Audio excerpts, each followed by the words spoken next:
Bienvenidas y bienvenidos, gracias por acompañarnos. En esta oportunidad vamos a ver dos temas del libro El nuevo conductor. Conducción eficiente, que es un tema más o menos breve, y también el tema que viene después, que se llama informaciones importantes. Todo fundamental para conocer y obtener su prueba aprobada, ¿cierto? La teórica de la municipalidad. ¿Ya? Y no solamente para eso, para que de a poco nos vayamos acostumbrando a ser mejores conductores y conductoras. Bien, conducción eficiente trata de algunas normas de conducción que nos van a permitir generar un poco más de rendimiento en nuestro vehículo, un poco más de optimización de consumo de combustible, principalmente, ¿ya? Son hábitos que nosotros tenemos que ir realizando o que podemos ir adoptando para gastar menos combustible, para contaminar menos también, ¿ya? Al principio eso es difícil de conseguir porque uno que hace se preocupa de aprender a maniobrar el vehículo, ¿cierto? Aprender, por ejemplo, cuál es el punto de fricción del embrague. Todo lo que finalmente involucra la coordinación al principio se aprende y no se está desarrollando tanto la conducción eficiente, pero eso es normal, ya con el tiempo se va desarrollando, ¿ya? ¿Por qué es importante? Porque claro, un mejor rendimiento, un óptimo rendimiento de combustible no solamente aporta en menor contaminación, sino que hace que el vehículo funcione de forma más segura también, ¿ya? Porque puede estar menos propenso a fallar, etcétera, ¿ya? Así es que, claro, la conducción eficiente entonces tiene beneficios. Menor costo de viajes, menor costo de mantenimiento del vehículo, porque claro, dentro de la conducción eficiente también se consideran las mantenciones del vehículo al día, ¿ya? Que son mantenciones preventivas. Claro, disminución del estrés al conducir, mayor seguridad en general. Ujú. Claro, eso también ayuda a reducir, como lo mencionamos anteriormente, la cantidad de gases de efecto invernadero que se pueden liberar a la atmósfera, como lo vimos en el tema anterior, o sea, en el live anterior, en el test que estábamos haciendo, que hay una tablita con diferentes elementos contaminantes que emanan desde los tubos de escape de los vehículos, ¿ya? En general, todo lo que tiene combustión, motores a combustión, emanan elementos contaminantes a la atmósfera. Hay óxido de carbono o monóxido de carbono, óxidos nítricos, hidrocarburos, anhídrido carbónico, plomo, dióxido de azufre. Ya probablemente los vehículos sea una ínfima parte de la contaminación lo que provocan, ¿ya? Pero claro, un granito de arena más otro granito de arena igual va sumando en esto de la disminución de la huella de carbono de cada uno, ¿ya? Bien, hay hartas síntomas y efectos en las personas que se mencionan para cada uno de estos elementos contaminantes, ¿ya? Monóxido de carbono influye en el sistema cardiovascular, óxidos nítricos, irritación de mucosas y daños en el sistema respiratorio, ¿ya? Usted le puede tomar un pantallazo a esta tablita para que sepa, porque se lo pueden preguntar en la prueba también. El que más preguntas es el anhídrido carbónico, que contribuye con el efecto invernadero, dióxido de azufre, que provoca alergias, óxidos nítricos, generalmente. Y el monóxido de carbono, que es un gas que no tiene olor ni color. Inoloro, incoloro. Bien, algunas técnicas, bueno, vamos a ver algunas técnicas para la conducción eficiente. Por ejemplo, antes de comenzar, lo que nosotros tenemos que tener en cuenta es que hoy en día no es necesario calentar el motor del vehículo antes de partir. Ya lo que es necesario muchas veces es encender el motor, ¿cierto? Y esperar un par de minutos, 1 o 2 minutos, a que el aceite circule por las partes donde lubrica. ¿Para qué? Para que esas partes se lubriquen cuando uno vaya a acelerar, ¿ya? Procurar no acelerar el motor cuando nosotros vayamos a encender el vehículo, sobre todo los vehículos más nuevos, porque eso no aporta en nada adicionalmente, solamente puede generar algunos problemas o inconvenientes, ¿ya? Recuerde entonces realizar siempre una planificación de su recorrido. No se trata de viajes solamente de vacaciones, planificación de su recorrido de la casa al trabajo, de la casa al mall, del mall a la casa. ¿Por dónde se va a ir? La vía más corta, la vía con menos tránsito, ¿ya? ¿En qué horario va a ir también? Si no puede evitar el horario de taco, trate de considerar, ¿cierto?, que tiene que usted mantener distancias razonables y prudentes de los demás vehículos para frenar con suavidad, ¿cierto? Porque inevitablemente en lugares de mayor tránsito, se gasta más combustible por las aceleraciones y frenadas constantes. Eso es pregunta de prueba, ¿ya? Ahora, hay que considerar eso y tratar de planificar la mejor ruta posible. Salir con tiempo es importante porque cuando uno va sin tiempo, va muy apurado, ¿qué pasa? Tiende a ir más rápido, ¿cierto? Y cuando uno tiende a ir más rápido, claro, tiende a pasar por alto situaciones del riesgo en el tránsito, tiende a acelerar más de lo debido, etcétera, ¿ya? Así que conozca su ruta, busque rutas alternativas en caso de ser posible, ¿ya? Si va de vacaciones también, en los GPS hoy en día se les sugiere por lo menos tres rutas, ¿ya? En las aplicaciones que tienen GPS. Y usted le van a decir, por ejemplo, una ruta que, no sé, es más larga pero no tiene peaje, otra ruta que es más corta pero tiene peajes. Usted tiene que tratar de determinar cuál es la ruta que le convenga a usted, donde gaste menos combustible, menos tiempo y pueda tal vez no pagar tanto, ¿ya? Si busca rutas menos congestionadas, evite dentro de lo posible las horas de mayor tránsito, dice ahí también, porque también se recomienda que en detenciones mayores a 1 minuto se apague el motor, ¿ya? No se trata de que en el semáforo siempre se apague el motor, no. En detenciones mayores a 1 minuto quiere decir en caso de que usted se detenga, por ejemplo, a revisar la carga, que se detenga a revisar la presión de aire de los neumáticos en una bomba de benzina, ¿ya?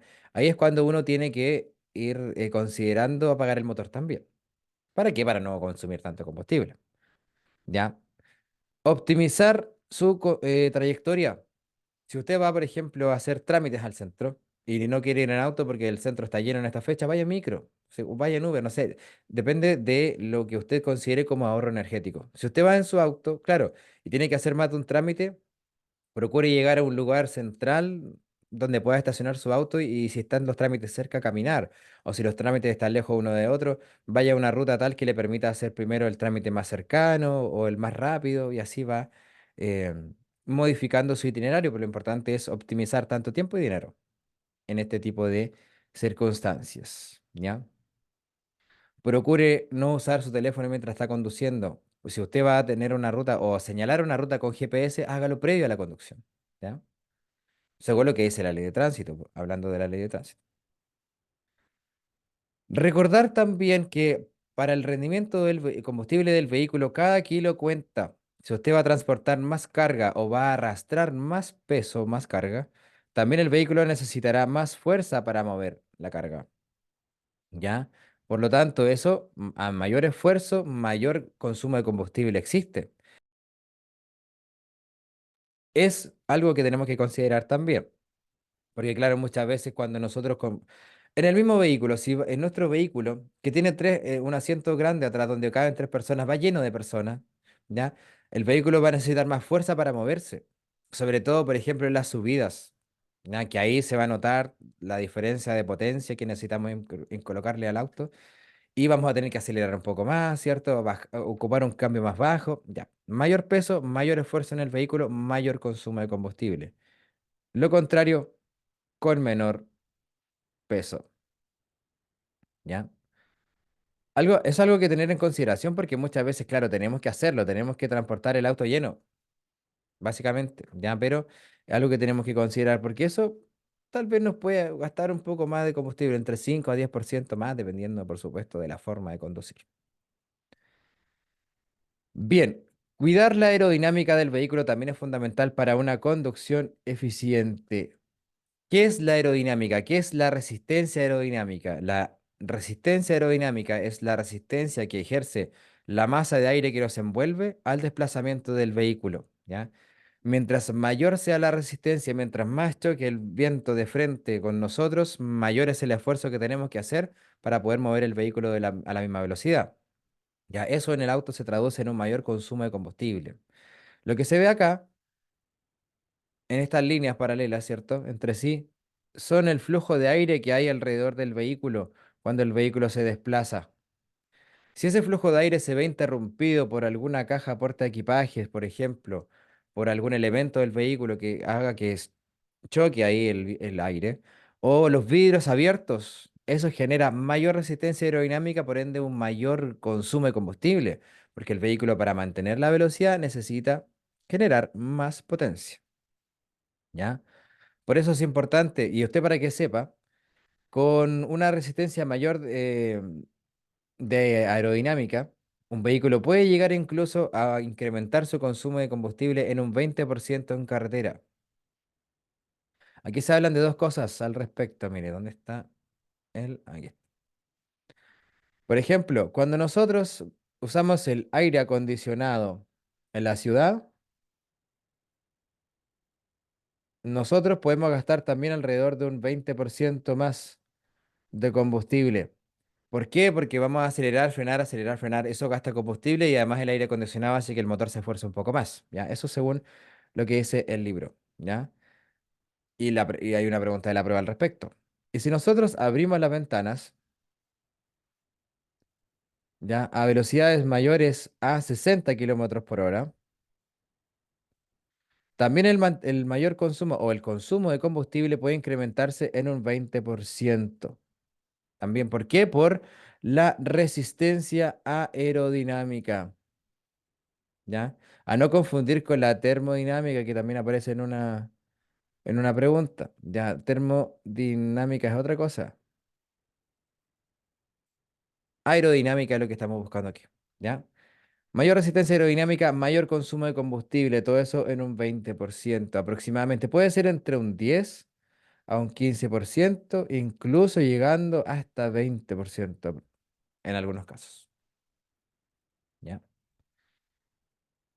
Bien, también otra norma de control de la conducción eficiente, de control de, por ejemplo, el consumo de combustible, ¿ya? Del esfuerzo que haga el motor para el consumo de combustible, es que tenemos que controlar la presión de aire de los neumáticos. La presión de aire tiene que ser óptima, de acuerdo al peso en el vehículo. Ya eso lo va recomendado por los fabricantes de los vehículos en tablas como estas que aparecen en los marcos de las puertas, en las tapas de del tanque de combustible, la guantera, etcétera, ¿ya? Acá, por ejemplo, en resumen, PSI es la unidad de presión de aire de los neumáticos más popular en Chile, ¿ya? Acá dice que en la rueda de adelante se usa 35 PSI, 35 nivel de presión de aire, ya 35 PSI, y atrás 30 PSI para un peso promedio de tres personas y un poco de equipaje. Ahora, si nosotros vamos a aumentar el peso en el vehículo, tenemos que aumentar también la presión de aire de los neumáticos. ¿Para qué? Para que el neumático no se deforme, ¿ya? ¿Qué pasa cuando usted ve una bicicleta que tiene poquito aire, pero no hay nadie arriba de la bicicleta? El neumático se puede ver formado, tal cual. Pero si usted se sube arriba de la bicicleta y no tiene esta bicicleta la presión de aire adecuada en sus neumáticos, ¿qué va a pasar con el neumático? Se va a bajar, ¿ya? Eso es exactamente lo mismo que nosotros tenemos que controlar acá en el vehículo. Que una pregunta, don Rodrigo, ¿cuál es la diferencia entre termodinámica y la aerodinámica? La termodinámica es la transferencia de calor entre dos cuerpos que se genera de un cuerpo que tiene mayor temperatura a menor temperatura, ¿ya? Básicamente el estudio de esa transferencia de calor en todas sus opciones, convección, tra- eh, mucho más, ¿ya? Pero la aerodinámica tiene que ver con el aire, otra cosa nada que ver, con la resistencia del aire al movimiento de un objeto, vehículos, cuerpos en general. ¿Ya? Bien, obtener entonces, volvemos, termodinámica, no, no tiene nada que ver la termodinámica. O sea, la termodinámica tal vez puede ser, sí, en el motor, pero para conducir nosotros no tenemos que tener mucho en cuenta lo de la termodinámica. O sea, tenemos que tener las mantenciones del vehículo al día, sí, pero procurar que la presión o la temperatura del motor no se eleve demasiado, también. Pero estudiar termodinámica para conducir no es tan necesario. ¿Ya? Profe, ¿cómo podría llevar más carga en el vehículo sin equivocarme? Dependiendo de lo que diga el fabricante, o sea, el fabricante de cada vehículo indica cuál es la capacidad de arrastre del vehículo, la capacidad de carga de cada vehículo también. Hay que procurar no superarla, porque claro, eso puede generar no solamente mayor esfuerzo en el motor, sino que daños en la suspensión o en los trenes delanteros y traseros respectivamente. Si la carga se va, bueno, la carga va siempre más atrás, pero puede generar algún daño extra. Todo eso indicado por el fabricante en el manual del vehículo, generalmente. ¿Ya? Bien, todas estas medidas de conducción eficiente, gracias por, por las preguntas, tienen o producen una reducción en el consumo de combustible. El mantener los neumáticos en buena presión de aire, ya de acuerdo a las regulaciones que diga el fabricante, como les digo, ¿ya? Puede ahorrar hasta un 3% del consumo de combustible. Usted dice 3% no es tanto, pero 3% se puede sumar al otro 2% que va a ser el de la mantención del filtro de combustible, al otro 0,5% de la resistencia aerodinámica, ¿ya? Por ejemplo, ¿ya? Todo eso se va sumando en general, ¿ya? Lo importante, al menos de los neumáticos, es mantener la presión adecuada para las diferentes zonas. ¿Ya? Bien, mantenimientos tienen que hacerse de manera, idealmente, de manera preventiva. Hay tres tipos de mantenimientos: preventivos, y esto es para licencia profesional en realidad, así que no vamos a entrar tanto al detalle. Ya, preventivos, predictivos y correctivos. ¿Ya? Los tres tipos de mantenimiento. Nosotros tenemos que tratar de hacer mantenimientos o preventivos o predictivos. Ya, preventivos en caso, por si acaso, para que no falle algo. El cambio de aceite, por ejemplo, cuando antes, un poquito antes de que llegue a su kilometraje máximo. ¿Ya? Predictivos, por si acaso, por ejemplo, cambiar el filtro de aire, hacer una mantención de los frenos cuando ya usted sienta que no se ha hecho por un tiempo o de acuerdo a lo que indique el fabricante. Bueno, todo lo que sea antes de alguna falla tiene un menor costo, ¿ya? Porque los mantenimientos, perdón, correctivos tienen un mayor costo en dinero, son más caros porque ya falla algo y cuando falla algo generalmente eso da pie a otra falla también y a otra falla más y la mano de obra sale más cara y también los repuestos salen más caros. ¿Ya? Siempre tienen que hacer mantenimientos preventivos, para eso el aceite rinde tanto kilometraje, los frenos tienen que hacerse, no rectificación, sino que tienen que cambiarse cada cierto tiempo, cada ciertos kilómetros también. El líquido se tiene que cambiar. Hay hartas cosas, ¿ya? Siempre de manera preventiva, antes de que pase algo. Porque claro, ¿son caros los mantenimientos del vehículo? Sí, pero es más caro reparar algo que ya se destruyó, que ya dejó de funcionar, a algo que antes de que funcione. O sea, que deje de funcionar. ¿Ya? Bien, durante el trayecto recuerde siempre observar los entornos, mantener distancias razonables y prudentes. ¿Ya? Importante tratar de, cuando usted encienda el motor del vehículo, los motores modernos, no pisar el acelerador, ¿ya? Porque lo mencionamos anteriormente, eso solamente puede generar no sé si una desconfiguración en el sistema de inyección, en el cuerpo de aceleración, no, pero puede generar que el vehículo, claro, al encender la revolución de motor suba excesivamente. Eso, claro, gasta un poco más de combustible y puede que a la larga se genere una falla en el sistema de lubricación, porque el aceite no alcanza a lubricar, como lo mencionábamos delante, ¿ya? Acelere de manera suave, de la manera más prudente posible, ¿ya? A la hora de acelerar, estas técnicas de conducción eficiente no sirven tanto, eso sí, porque ahí, claro, hay que acelerar a la hora de adelantar, ¿ya? ¿Por qué? Porque ahí hay que acelerar un poco más para hacerlo de forma más segura, ¿ya? Acelere entonces suavemente cuando vaya a circular sin adelantar, ¿ya? Si usted va a circular en una velocidad constante, en carretera, por ejemplo, autopista, entre 90 a 100 hasta 120, se debe tener en cuenta que hay que circular a una marcha lo más alta posible. ¿Para qué? Para que de esa manera la revolución del motor se mantenga un poco más abajo, ¿ya? Evite exigir el motor, como lo mencionábamos recién, marchas lo más altas posibles. Recuerde que las marchas más bajas tienen mayor fuerza, por ende requieren mayor, o sea, van a requerir mayor combustible para generar esa fuerza. ¿Sí? Distancias razonables y prudentes, también lo mencioné. La regla de los 3 segundos, por ejemplo. ¿Ya? También que podamos nosotros, eso es la regla de los 3 segundos en la carretera cuando hay condiciones de visibilidad buena, como lo vimos anteriormente. En la ciudad, ¿qué podemos tener en cuenta? Que a través de la línea del capó, nosotros seamos capaces de ver las ruedas traseras del vehículo que está adelante. Eso normalmente nos permite mantener una distancia razonable, prudente. Frene con anticipación. Si usted ve que un semáforo más adelante está en rojo, suelte el acelerador, deje el cambio puesto. Puede bajar el cambio también pisando embrague a fondo, ¿cierto? Cuando la revolución de motor vaya bajando, embrague a fondo, baja un cambio, suelta el embrague suavemente. Claro, la revolución de motor va a empezar a subir, pero eso no gasta combustible, ¿ya? Si la revolución de motor sube mucho, usted puede pisar el freno también y eso le ayuda a activar el efecto de retención de motor, que no gasta combustible. Mejor que circular en neutro, que sí gasta combustible, ¿ya? En detenciones mayores a 1 minuto apague el motor, como lo mencionábamos también anteriormente, ¿ya? Recuerde siempre tener en consideración la conducción lo más segura posible, ¿ya? Atentos a las condiciones del tránsito, los adelantamientos, claro, ahí, como les decía, lo de la conducción eficiente no va tanto porque hay que preferir la seguridad ante em, o sea, ante el ahorro de combustible, básicamente. ¿Ya? ¿Por qué? Porque si nosotros no aceleramos tanto en un adelantamiento, probablemente corramos más peligro a que si aceleramos más. ¿Ya? Mantenga distancia mínima y procure también mantener un buen estado de salud a la hora de conducir, porque eso nos va a permitir estar más atentas y atentos al tránsito. ¿Ya? Todo eso se va desarrollando con el tiempo. Es el deber nuestro el ir practicando cada día más la conducción. ¿Ya? Con eso, con respecto al tema conducción eficiente, porque ahora vamos a pasar al tema informaciones importantes que resume algunos de los aspectos más importantes de todo el libro del nuevo conductor. ¿Ya? Después de esto, dejamos por finalizado el día de hoy. Mañana ya vamos a ver otra cosita, la parte del práctico.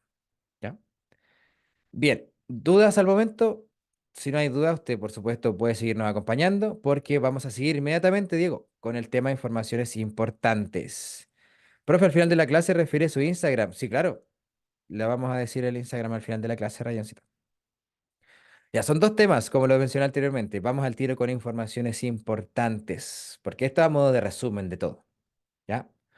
Bien, informaciones importantes, que es el último tema del libro El Nuevo Conductor, parte hablándonos de cómo comportarnos en caso de siniestro de tránsito. ¿Ya? Lo que tenemos que hacer es detener su marcha, prestar la ayuda necesaria y llamar a las autoridades del hecho. Eso se conoce en las clases de licencia profesional, pero igual se lo voy a enseñar a usted porque es importante saberlo, ¿ya? Como el método PAS, PAS, ¿ya? ¿A qué se refiere el método PAS? Es una sigla que significa lo que nosotros tenemos que hacer ante un siniestro de tránsito. Por ejemplo, proteger la zona. Proteger la zona. Si usted ve un siniestro de tránsito, es testigo del siniestro de tránsito y sobre todo si es partícipe de un siniestro de tránsito y no ha resultado lesionado, tiene que detener su vehículo de tal manera que se pueda proteger la zona con su vehículo, que su vehículo sea una barrera, que su vehículo, por ejemplo, o no obstaculice el tránsito, ¿ya? ¿Para qué? Para poder prestar la atención a los demás afectados. Ya puede colocar triángulos de emergencia, el mismo vehículo puede estar detrás del otro siniestrado, ¿cierto? Con las luces de emergencia. Es proteger la zona, básicamente, para que otros vehículos no vayan a afectar mucho más lo que ha ocurrido en el momento. ¿Ya? Proteger la zona, de acuerdo a lo que se pueda. Antes de bajarse, eso sí, recuerdo usar el chaleco reflectante. Luego, avisar. La A del método PAS. ¿Avisar a quién? A los servicios de emergencia, 131 ambulancia, 132 bomberos, 133 carabineros, ¿ya? ¿Por qué? Porque son ellos quienes se tienen que encargar de los lesionados, de todos los protocolos que tienen que ver con la constatación de lesiones, con parte de los carabineros también. Los bomberos sacan a las personas que están atrapadas dentro de los vehículos, muchas veces con sus equipos Lucas, etcétera, ¿ya? Avisar a los servicios de emergencia y mientras llegan los servicios de emergencia, ese socorrer, ayudar, asistir dentro de lo posible a las personas que están involucradas en siniestro de tránsito, a personas lesionadas, tratar de moverlas lo menos posible, no sacarlas de los autos a menos que su vida corra peligro, a las personas ilesas, sacarlas de los vehículos, eso sí, es una pregunta de prueba también, ¿ya? Hacer lo más posible. Tratar de darles calma, procurar no darles nada para beber, ¿cierto? Mantener a las personas conscientes, acompañarlas, bueno, tratar de comportarse como nos gustaría que se comportaran con nosotros si nosotros fuésemos las víctimas del siniestro de tránsito, ¿ya? Ah, hola, sí, aquí estamos en Sumo el día de hoy, ¿ya? Bien, respecto a esto, si nosotros no prestamos la ayuda suficiente en un siniestro de tránsito, podemos ser sancionados también, incluso con suspensión de licencia, incluso si nosotros no provocamos el siniestro, porque si en algún momento nosotros llegamos a abandonar la zona de un siniestro de tránsito y no hay testigos al respecto, o hay un solo testigo, puede incluso que nosotros resultemos hasta culpables o ser sancionados como el culpable del siniestro de tránsito cuando realmente no tuvimos nada que ver, ¿ya? Así que es importante que usted avise, ¿ya? De los siniestros de tránsito. Pueda, por supuesto, socorrer dentro de lo posible a las víctimas de los siniestros de tránsito, ¿ya? Si está sangrando, tapar la herida para evitar el sangramiento, etcétera. ¿Ya? Bien, ¿eso por qué? Porque finalmente dice la estadística, quizás más de 100 víctimas de siniestro de tránsito podrían hoy estar con vida si hubiesen recibido el tratamiento adecuado en el momento adecuado, si hubiesen sido asistidas por la gente que realmente no las asistió. Sí, por eso hoy en día se tipifica como delito el hecho de no prestar la ayuda suficiente en los siniestros de tránsito. ¿Ya? También, dentro de todo ese método Paz, apagar el motor de su vehículo es importante, apagar los motores de los demás vehículos también, si es que se puede. No permitir que nadie fume alrededor. O sea, ¿por qué? Porque pueden emanarse vapores de la gasolina que pueden generar explosiones, principalmente. ¿Ya? Se habla un poco de los primeros auxilios, pero sin embargo a mí no me gusta mencionar mucho lo de los primeros auxilios porque muchas veces incluso puede ser hasta dañino si nosotros no sabemos bien, ¿ya? Aquí se indica, claro, mover lo menos posible a las víctimas, tratar de sacarlas de lugares donde se genere riesgo, explosión o incendio, ¿ya? Esto podemos hacer, mantener a la persona abrigada para que no pierda la temperatura corporal, ya no abandonarla, hablarle con calma y darle seguridad, ¿cierto? Claro, no abandonarla a menos que ello sea necesario para solicitar ayuda porque no hay señal de teléfono, ¿ya? No proporcionar nada de ver a las víctimas, pero por ejemplo, hacer RCP, respiración cardiopulmonar, puede ser incluso hasta dañino si no sabemos hacerlo, ¿ya? Por lo tanto, si una persona está herida y no puede respirar bien, lo que nosotros podemos hacer dentro de lo posible, dice ahí, ¿ya? Póngala más que de lado, póngala con la cabeza hacia atrás, con la barbilla hacia arriba, para que de esa manera las vías respiratorias queden lo más despejadas posibles. Digo dentro de lo posible porque eso a veces, muchas veces ni siquiera se puede hacer porque las lesiones los impactos pueden generar lesiones en el cuello, ¿ya? Por eso se indica que se tiene que mover a las personas lo menos posible cuando sufran impactos, ¿ya? Por lo menos tenemos que tratar de actuar con criterio, un criterio suficiente para poder asistir a las víctimas y que esa asistencia no sea un entorpecimiento, ¿ya? O sea, que sea una asistencia de la mejor forma posible, que no vaya a generar más lesiones también, ¿ya? Si está inconsciente y respirando, trate de moverla lo menos posible, como digo, ¿cierto? Darle calma y seguridad, ¿ya? Si la persona, bueno, si está inconsciente no va a recibir nada de nuestras palabras, por supuesto, pero sí, importante, claro, moverla lo menos posible. A veces puede colocarla de lado también para que respire. Bueno, todo se actúa de acuerdo al criterio, a lo que se vea dentro la misma situación, ¿ya? Si hay un sangramiento de alguna extremidad, usted puede tapar la herida con algo limpio, un paño limpio, una venda limpia, ¿ya? No apretar la zona y hacer un torniquete. No apretar con firmeza, sino que mantener la presión sobre la zona nomás mientras llega a los servicios de emergencia, ¿sí? Otra recomendación es si el accidentado es un motociclista con casco no se le debe quitar, porque eso puede generar también otras lesiones en las vértebras superiores de la columna. Tampoco llevar a los heridos en vehículos particulares, esa es una sugerencia. Ahora, muchas veces se ha sabido que eso ha salvado vidas. ¿Por qué? Porque los servicios de emergencia no siempre llegan al tiro, ¿ya?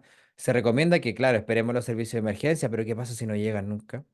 Y claro, el herido tenemos que moverlo lo menos posible, pero muchas veces el actuar con criterio salva vidas, ¿ya? A veces es necesario hacerlo. Por eso digo que depende mucho del entorno, ¿ya? Por lo menos trate de no entregarle alimentos o bebidas a las personas que están en siniestro de tránsito, porque puede generar también que el sangramiento sea más profuso, ¿ya? Y esto no siempre funciona. Elevar la pierna para reducir el sangramiento no siempre funciona porque eso a veces puede generar más lesiones. Lo que tiene que hacer usted a veces sirve, ya eso, pero principalmente hay que tapar la herida previniendo que sangre intensamente, ¿ya? Conversar con los heridos, darle seguridad de calmarlos es importantísimo. Si usted presencia un siniestro de tránsito o donde se ve involucrado un vehículo que transporta sustancias peligrosas, lo que tenemos que hacer es notificar a la autoridad de lo que se trata o de qué sustancia se trata. la que va transportando ese vehículo que ha sufrido un siniestro de tránsito. Todos estos rótulos en forma de rombo con diferentes colores indican diferentes sustancias que puede transportar ese vehículo de sustancias peligrosas. ¿Y qué tiene que hacer usted? Bueno, contactarse con los servicios de emergencia e indicarles las etiquetas. Normalmente esos rombos están en la parte delantera, trasera y en los costados de los vehículos de transporte de sustancias peligrosas. Entonces usted, al llamar a los servicios de emergencia, le dice, en tal parte, un camión de X transporte de sustancias sufrió X siniestro de tránsito. ¿Ya? Importante por lo menos entregar la información, ¿ya? Porque no podemos hacer mucho al respecto. Si son sustancias peligrosas, puede que haya emanación de ellas y eso puede generar riesgo a nuestra salud. Por lo tanto, mantenga esa distancia prudente. También actúe de acuerdo al criterio. ¿Ya? Procure no encender llamas algunas, ¿sí? Manténgase, ¿cierto? En contra del viento. Hay hartas cositas que podemos hacer. Tiene que ser extremadamente cautelosa su intervención en ese caso. ¿Por qué? Porque la sustancia peligrosa puede ser una amenaza para la vida en general. Eso con respecto a lo que podemos hacer en siniestro de tránsito, de forma breve, a modo de resumen, el tema que estamos viendo ahorita. ¿Ya? Algunas disposiciones aplicables para los vehículos. Esto, la última vez que se actualizó fue en agosto de 2022 en el libro El Nuevo Conductor, así que vamos a mencionar algunas de las leyes que en el momento, hasta el momento rigen y que pueden haber sido modificadas en la prueba, ¿ya? Que yo creo que sí. De hecho, se ha reportado al respecto algunas preguntas más actualizadas. ¿Ya? Bien, los vehículos hoy en día no pueden circular sin su placa patente porque eso hoy en día pasó a ser, pasó a ser una infracción gravísima de una infracción grave que solía hacer anteriormente. ¿Ya? Sin permiso de circulación, sin certificado de seguro obligatorio de accidentes personales, también es una infracción gravísima. ¿Ya? Ahora, vamos a ver de a poco lo que tenemos que tener en cuenta. La patente. Me imagino que usted ha visto cuál es la patente de los vehículos. Pueden ser de diferentes tipos las patentes también. Hay diferentes colores, ¿ya? Que representan diferentes tipos de vehículos, ¿ya? Para vehículos de zona franca, de carabineros, vehículos especiales, vehículos de transporte de locomoción colectiva, remolques de camiones, etcétera. Es un distintivo único. Es como el root del auto, básicamente, ¿ya?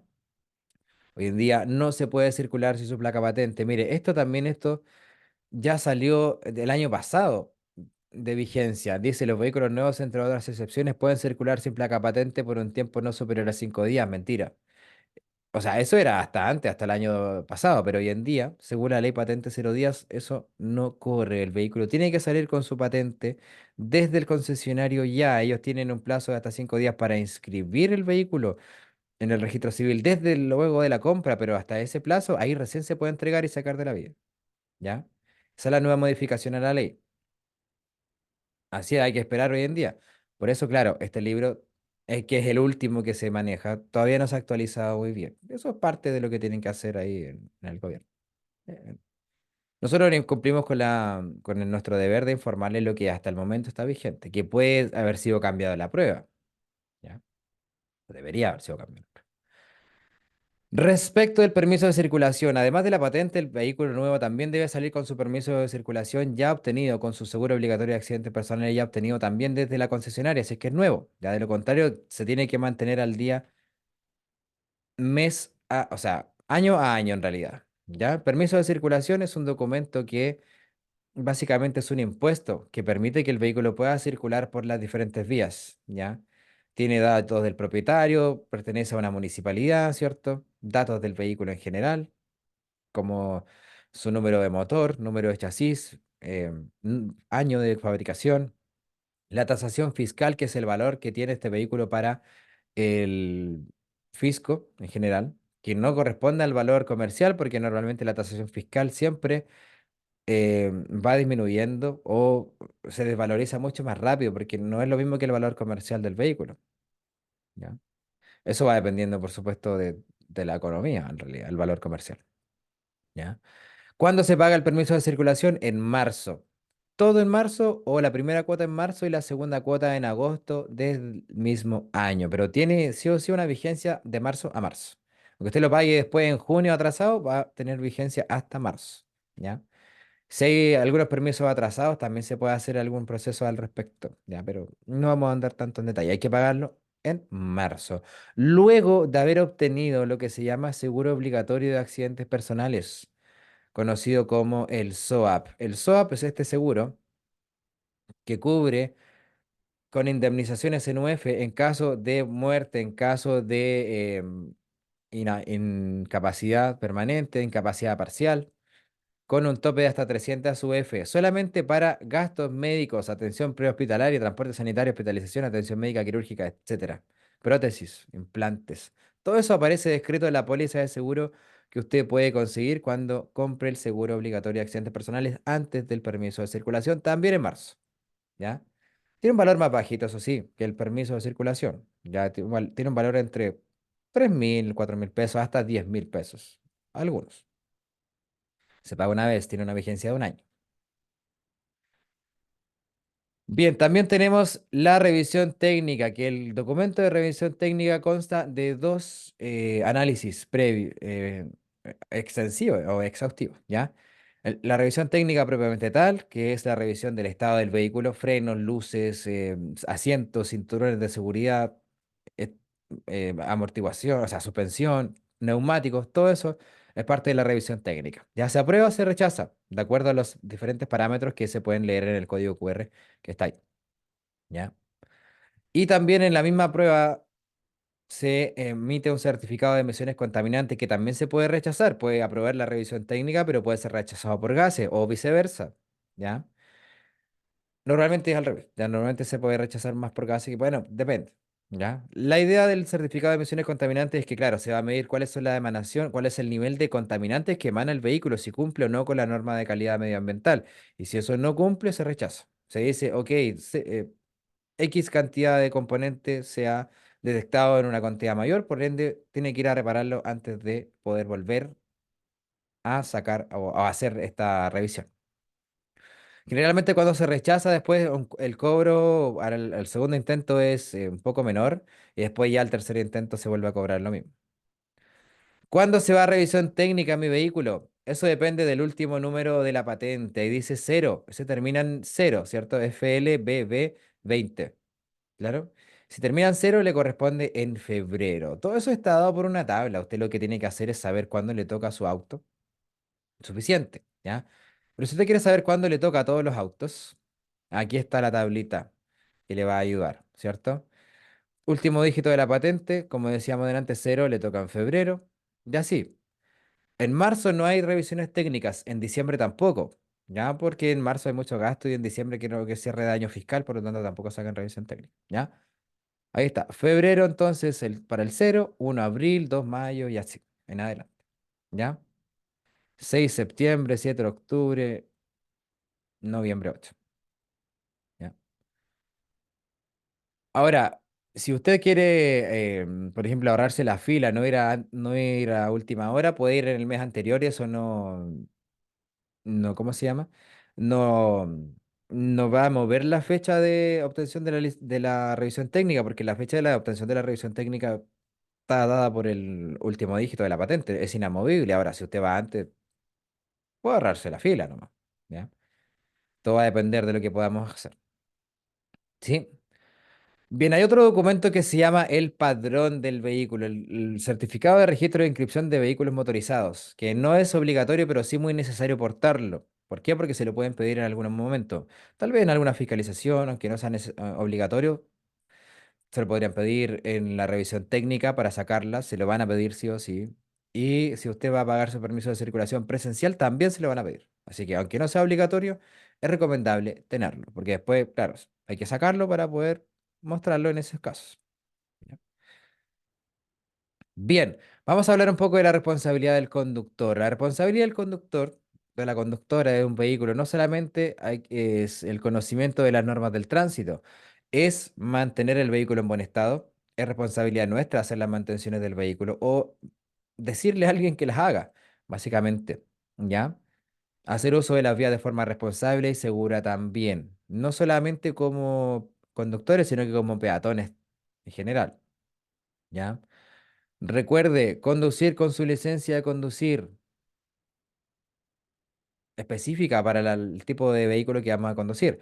De lo contrario, es una infracción gravísima, ¿ya? Si usted compra una licencia fraudulenta, es un delito de falsificación de instrumento público que además de ser sancionado con la multa de infracción gravísima, que le puede tener retención de licencia cuando usted la obtenga, por falsificación de instrumento público puede que nunca jamás le permitan sacar licencia, ¿ya? De eso todo va a depender de las atenuantes y agravantes que puedan determinarse en el juzgado, en los tribunales, básicamente, ¿ya? Ahora, si en algún momento usted, por ejemplo, no porta el documento, bueno, hoy en día que no portar documento del vehículo es causal de retiro de su vehículo inmediatamente. Pero, por ejemplo, si usted va a exceso de velocidad, en una zona de 50, usted va a 80 kilómetros por hora.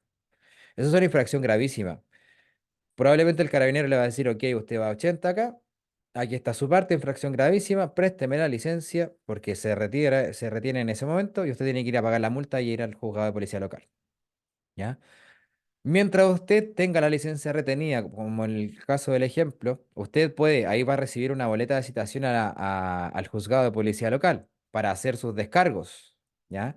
Mientras usted tenga retenida la licencia y entre que dure ese periodo hasta realizar los descargos, que puede ser un mes, 2 meses, no sé, ¿ya? Usted, en caso de que lo vuelvan a controlar, puede mostrar la boleta de citación al juzgado ante una nueva fiscalización y le van a decir, ah, ya, probablemente esta persona no, ya está citada por algún delito, ok, vaya, sea consciente, ¿ya? Si eso ya ha pasado a tribunales, hay un permiso provisional que le pueden otorgar los tribunales para poder conducir sus vehículos, sobre todo, por ejemplo, cuando la licencia se retiene por temas de pensión alimenticia. Muchas veces también se puede entregar un certificado ahí adicional, porque eso igual es algo muy complicado hoy en día, ¿ya? Así que recuerde siempre cumplir con su deber, en todo sentido. ¿Ya? Para nuevos conductores, usted con 17 años puede sacar licencia de conducir clase B, solamente clase B, las otras no, las otras requieren 18 más, ¿ya? Ahora, ¿qué necesitamos para poder obtener o hacer el proceso regular de obtención de licencia con 17 años? Haber aprobado un curso en una escuela de conductores y contar con autorización de nuestros representantes legales, apoderados, padres, etcétera. ¿Ya? Madres, padres, ¿sí? Y mientras no se cumpla los 18 años, el requisito para poder conducir de forma legalmente aceptada es que con 17, mientras tengamos 17, vayamos siempre acompañados en el asiento del copiloto de una persona que tenga licencia clase B de por lo menos 5 años de antigüedad y que esté en condiciones capaces de sustituirnos cuando nosotros no podamos conducir. Ya eso es requisito sí o sí al respecto. ¿Ya? De lo contrario, es una falta gravísima, es como si nunca hubiésemos obtenido la licencia y va a ser sancionado usted y el dueño del vehículo también. Puede ser. ¿Ya? Bien, suspensión y cancelación de licencia. La suspensión de licencia puede partir desde 3 meses, incluso si se detecta que, que usted conduce bajo la influencia del alcohol, aún así no ocasionando daños ni lesiones, ¿ya? Va aumentando el nivel de suspensión de licencia si se detecta la conducción en estado de ebriedad o bajo la influencia de sustancias psicotrópicas o estupefacientes, incluso sin ocasionar lesiones, ¿ya? Y si se ocasionan mayores lesiones, esa suspensión puede derivar a una cancelación o a una inhabilidad para conducir vehículos, ¿ya? ¿Cuál es la diferencia entre la cancelación y la inhabilidad? Mire, aquí se dice que en estado de ebriedad, ocasionando lesiones graves, ya gravísimas o la muerte, o sea, grave en realidad, se puede presentar una cancelación de licencia, ¿ya? O determinar una cancelación de licencia. Con reincidencia en la misma conducta de conducir bajo estado de ebriedad, sin haber ocasionado daño ni lesiones, pero siendo 3 veces ya la misma conducta, también se puede detectar o determinar la cancelación. ¿Ya qué es cancelación? Cancelación es un bloqueo momentáneo de la licencia. O sea, no tan momentáneo porque se puede revertir luego de 12 años de haber demostrado una conducta intachable al volante. 12 años tienen que pasar, de aquí al año 2035, más o menos. ¿Ya? Harto tiempo. Pero sin embargo, la inhabilidad es no reversible, es permanente. Es un bloqueo permanente de su derecho cívico de obtener su licencia de conducir. Nunca más. ¿Ya? Se pierde. ¿Por qué? Porque conducción en estado de ebriedad genera muchos daños y históricamente se ha determinado así. Por ende, la ley de Emilia entró a reforzar esa sanción. ¿Ya? Ahora, claro, eso es lo que determina la ley. También pueden haber agravantes y atenuantes en los juicios, pero eso va por parte de la justicia nada más. ¿Ya? Eso al menos es lo que determina tal cual per se la ley. ¿Ya? ¿Cómo se revierte si está sin licencia? Qué buena pregunta, Nelly. No conduciendo durante el... O sea, nosotros si no tenemos licencia vamos a tener la hoja de vida del nuevo conductor igual. Ya la hoja de vida del nuevo conductor puede generarse incluso antes de obtenerla. ¿Ya? Si en algún periodo de esos 12 años usted lo controla Carabineros y le saca una infracción por conducir con la licencia cancelada, olvídese de revertir la medida, ¿ya? Tiene que demostrar conducta intachable, no tiene que recibir ninguna infracción de tránsito. También en el certificado de antecedentes tiene que usted tener una conducta intachable. Tiene que ser una conducta intachable por 12 años, sin recibir infracciones. No quiere decir que, claro, por algún motivo lo vaya a hacer igual, pero lo importa es que usted se comprometa con eso, que demuestre a través de los papeles, de los certificados, ¿cierto? Que no se ha cometido ninguna infracción en ese periodo. Bien, recuerde que hay infracciones graves y gravísimas. Ya infracciones graves como las que vimos en el test anterior, ¿ya? Por ejemplo, conducir un vehículo en condiciones físicas o psíquicas deficientes, con sueño, ¿ya? Luego de haber consumido medicamentos, con fiebre, también puede ser sancionado por eso. Exceder el límite máximo de velocidad entre 11 a 20 kilómetros por hora. Adelantar donde no se debe o sobrepasar donde no se debe, ¿ya? Conducir sin usar el cinturón de seguridad, eso es una infracción gravísima. Ya, eso lo vamos a cambiar porque eso es una infracción gravísima. Lo mismo que conducir un vehículo sin placa patente hoy en día son infracciones gravísimas. Lo vamos a rayar ahí. Porque eso debería haberse actualizado, nosotros lo vamos a actualizar. Usted lo puede encontrar en la ley de tránsito también. Ya, eso es gravísimo. Y acá esta también es gravísima.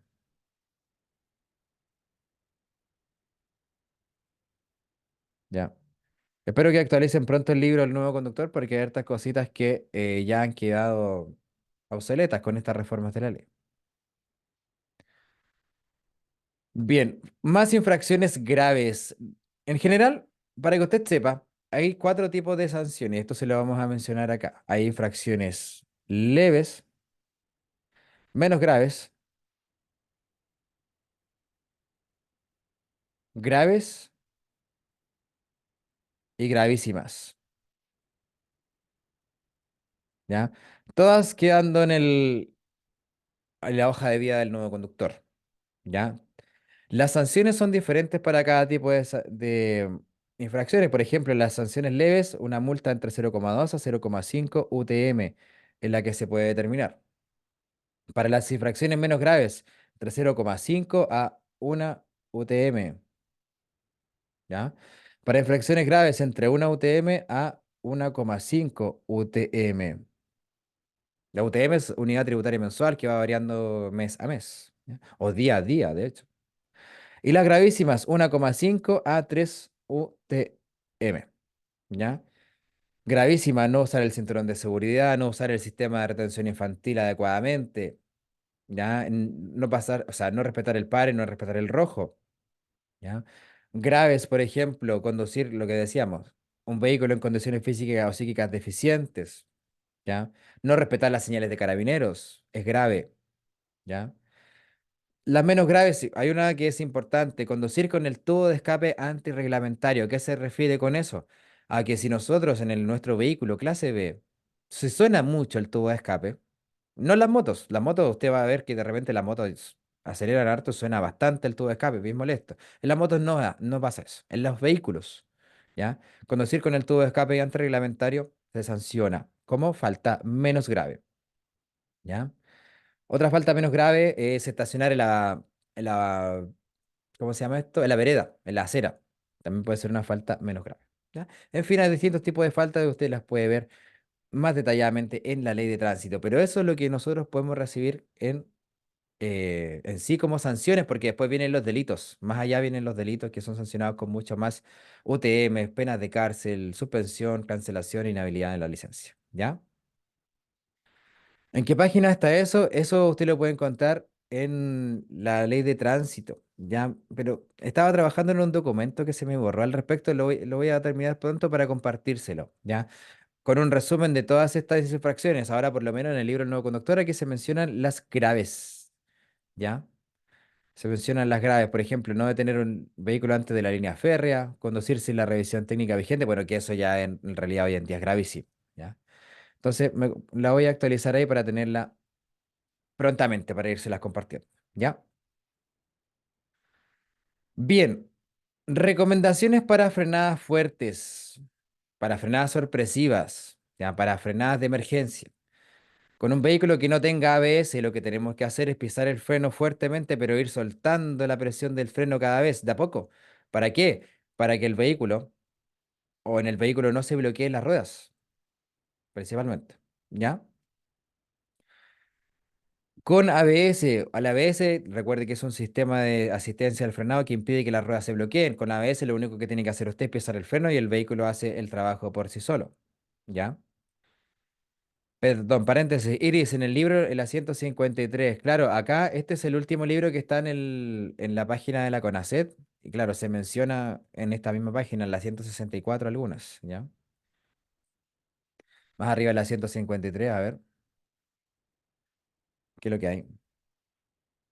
Hay otra cosa en la 153. Pero ahí, bueno, usted me puede pedir el documento, yo lo voy a tener lo antes posible para que usted lo pueda ver, ¿ya? Bien, volvemos entonces. Con frenadas ABS, o sea, en frenadas de emergencia con el vehículo que tenga ABS, pisa usted el freno y el vehículo hace solito el trabajo. El ABS lo que hace es hacer que las ruedas no se bloqueen cuando uno pisa el freno, aumentando ya la eficacia del freno. Trate entonces de forma posible evitar frenadas sorpresivas, evitar frenadas de emergencia. Eso va a hacer que nosotros, por supuesto, conduzcamos de forma más segura, ¿ya? Si en caso, o sea, en caso de que en algún momento usted, bueno, vaya a frenar, pero sienta que el freno no funciona, ¿qué puede hacer?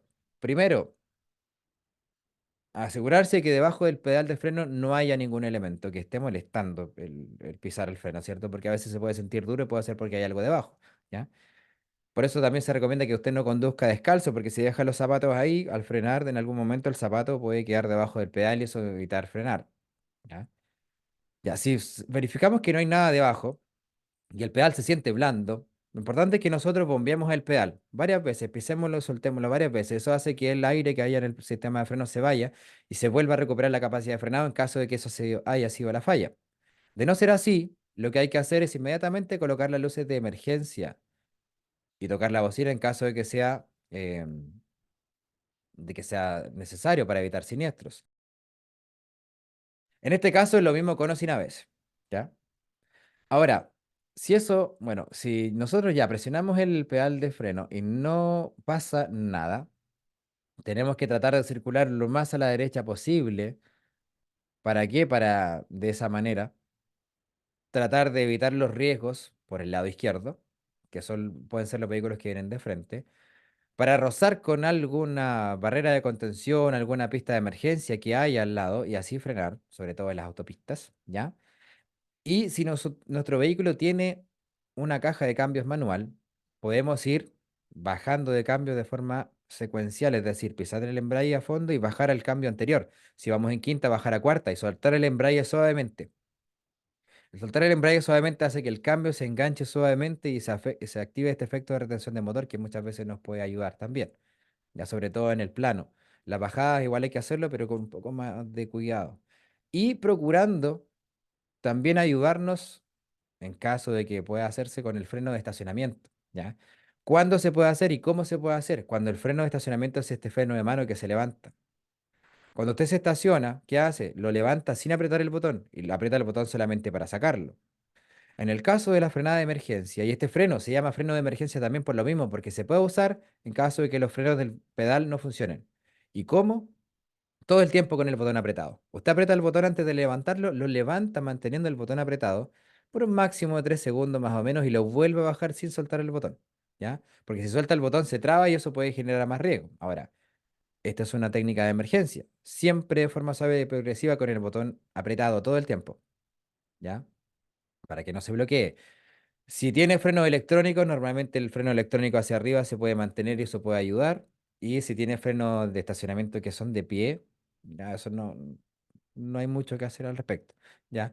Los vehículos automáticos también pueden bajar de cambios de forma secuencial, depende del vehículo, pero hay hartas recomendaciones que nosotros tenemos que tener en cuenta de acuerdo a nuestro vehículo, ¿ya? Para reaccionar en caso de alguna falla de frenos. Ahora lo importante es que nosotros tengamos las mantenciones del vehículo al día para evitar que esto falle, ¿ya?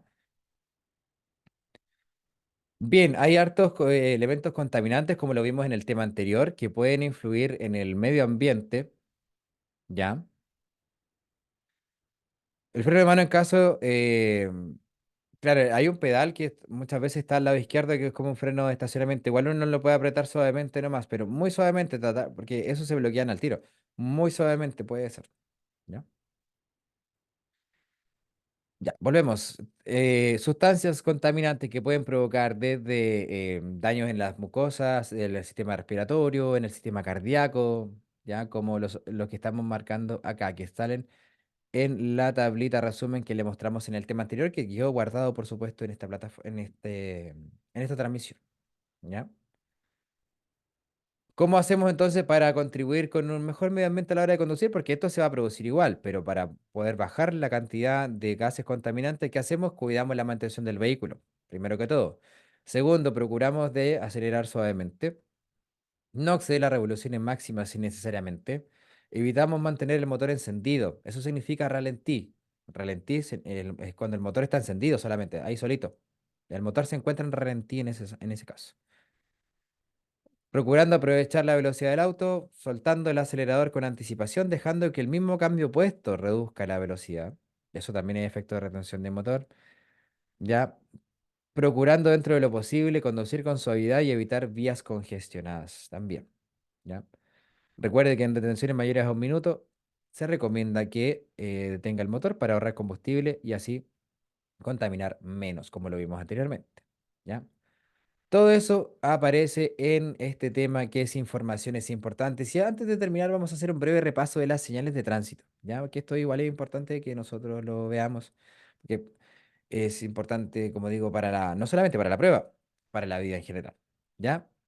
Las señales de tránsito hay de distintos tipos. Señales reglamentarias, ¿ya? Ceda el paso, pare de niños, todas las que tengan que ver con las reglamentaciones, con las leyes de tránsito, cuya infracción, o sea, cuya transgresión constituye una infracción a la ley de tránsito. Todo lo que determine obligación, preferencia, prohibición, ¿ya? Para dónde voy, para dónde no voy, qué hago, qué no hago, son señales de reglamento, ¿ya? Que pueden ser de color rojo, como se ven aquí principalmente, o también pueden ser como estas que son las de las calles, ¿ya? Y también de color azul, que nos obligan a ir a algún lado. Sí o sí tiene que ir por ahí, ¿ya? Permitido virar, también eso es una señal de reglamentación. Bien, ¿qué más? Un poquito ahí sí. Señales de advertencia de peligro o preventivas, cuya función es advertir de peligros o riesgos presentes en la vía. Rombos amarillos, generalmente con iconos de color negro en su interior, para que usted reduzca su velocidad y pase atenta o atento a las condiciones de la vía, porque, claro, hay que reducir siempre su velocidad, ¿sí? También señales informativas nos entregan información de qué hacer, para dónde ir, cuánto falta, ¿ya? Para poder ir a algún lugar o a llegar a algún lugar, ¿ya? Señales de confirmación, de dirección, de localización, salidas. Los nombres de las calles son información. Los sentidos de las calles son reglamentación, ¿ya? Esa es una señal mixta, la de las calles, por ejemplo. Y pueden haber de color café también. No solamente de color azul y verde, color café, que son de atractivos turísticos dependiendo de la zona en la que se encuentren, ¿ya? Finalmente tenemos las señales transitorias o provisorias, transitorias se llama, que son muy parecidas a la de advertencia de peligro preventiva con la diferencia en que son instaladas provisoriamente y son de rombo naranjo, con iconos de color negro, que indican trabajos en la vía. Pueden ser de color rojo algunas, pueden ser de color negro, he visto algunas también. Que dice, mi papá trabaja aquí, disminuye la velocidad, eso también es una señal transitoria, ¿ya? Estas de autopistas salen en la prueba por si acaso. Ya salida lateral derecha, que es una salida antes de ingresar a la autopista, ¿ya? Inicio de autopista, fin de autopista, retorno de autopista, todo eso significa autopista. Parte de las anteriores, de las informativas. Ujú. Recordar también que hay demarcaciones, líneas que van a lo largo. El eje central de la calzada, cuando está segmentado, nos permite adelantar. Si está continuo, no nos permite adelantar. Muchas veces si es mixto, por un lado continuo, pero por el otro lado discontinuo. Desde el lado discontinuo se puede adelantar, ¿ya? Hay zonas achuradas, zonas de segregación de tránsito que no nos permiten circular por ahí, que sirven para separar pistas nomás, ¿ya? Líneas de más anchas que hacen o que marcan una pista que puede ser traspasada de un lado a otro cuando nosotros vamos a salir de la autopista, por ejemplo, de la carretera a una vía de salida, o cuando podemos pasarnos desde una pista normal a una pista especial, como aquí, por ejemplo, estas líneas más anchas, que son más anchas que las otras líneas normales, ¿ya? Que claro, permiten pasar en caso de que se cumpla, por ejemplo, lo que vamos a hacer. O sea, si nosotros en ese caso fuésemos a virar a la izquierda, podríamos pasar, de lo contrario, no, ¿ya? Hay líneas amarillas en las soleras o al borde de la calle. También todas esas demarcaciones tienen su significado, tienen su objetivo. En este caso, las que son transversales van de un lado a lado, indican generalmente líneas de detención, pasos de cebra. Acá hay una línea en zigzag que nos quiere decir que tenemos que reducir la velocidad antes de aproximarnos al paso de cebra. Normalmente usted puede encontrar eso en las diferentes vías. Aquí, por ejemplo, se ve, que espero que se vea, las líneas diagonales, o sea, zigzag que están antes del paso peatonal, que justamente se ve ahí en la carretera para que nosotros reduzcamos la velocidad. Para eso son esas líneas en zigzag. Bien, hay flechas y simbologías en general, lento, zonas achuradas en general, pista de vehículos de emergencia. Todo eso finalmente, bueno, respecto de las zonas achuradas, no hay que circular por las zonas achuradas de blanco y las zonas achuradas de amarillo que estén sobre las vías, nos debemos evitar quedar detenidos sobre ellas. ¿Ya? Bien, eso con respecto a las señales de tránsito y con eso ya damos por finalizado el tema del día de hoy, porque mañana vamos a ver el glosario, si es que nos toca clase en conjunto, porque eso va a depender de si está el profe Mauricio o no, ¿ya? Pero mañana vemos glosario, vemos también algunos requerimientos para la licencia de conducir y la parte del práctico, que tenemos que tener en consideración para el práctico, ¿ya? Vamos a detener la grabación. Gracias por su tiempo.